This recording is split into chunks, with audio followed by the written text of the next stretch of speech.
Is it? You wouldn't think so if you had to run about after him. 64 years old and he still can't keep a button on his shirt. I'll have a tin of me polish and a bottle of bleach.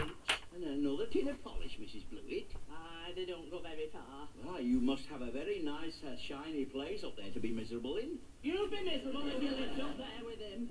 If he's not under me feet, he's down at that British Legion Club, trying to drink his way back through the Second World War.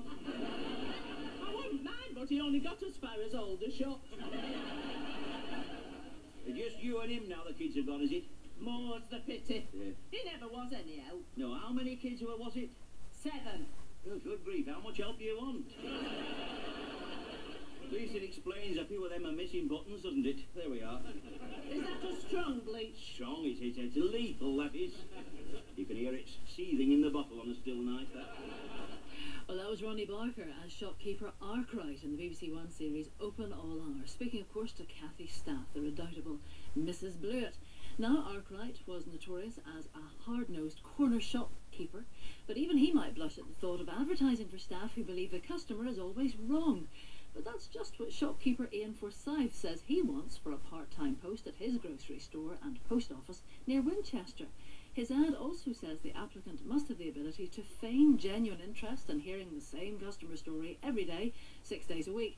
Oh, and they mustn't be too proud to clean the loo. And the man who's been dubbed the Basil Fawlty of retail is on the line. Morning to you, Ian.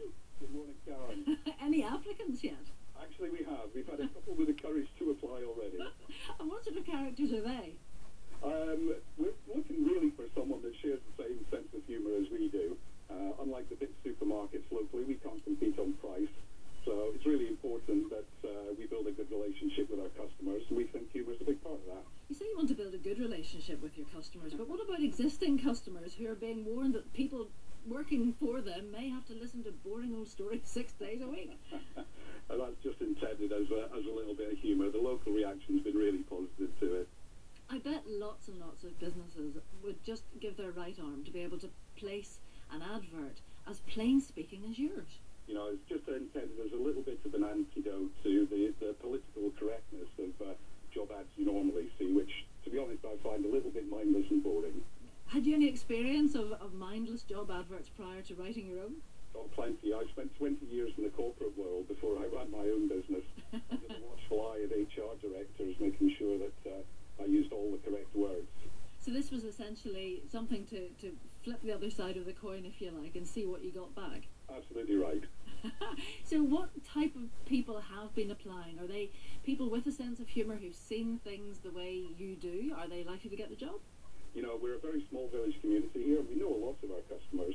And on a daily basis, you can see that people generally share our sense of humour. So the applicants that have applied are people that are really capable of having a bit of banter with them. Well, that's the main thing, isn't it? And great for business if you can get that type of person. Absolutely. It's so important that they have at least the basic skills of being able to make eye contact and hold a conversation. Are you surprised, though, by the level of interest that your advert has generated? It's been on news programmes all across the country. I was surprised that it was picked up by the national media, but in a way I'm not surprised in terms of people's reaction to the plain speaking, because I think there is a need for that. Yeah. Well, the best of luck. We do hope you get the candidate that you want. And for now, Ian, thank you very much indeed. Plenty of food for thought there. Just about 4 minutes to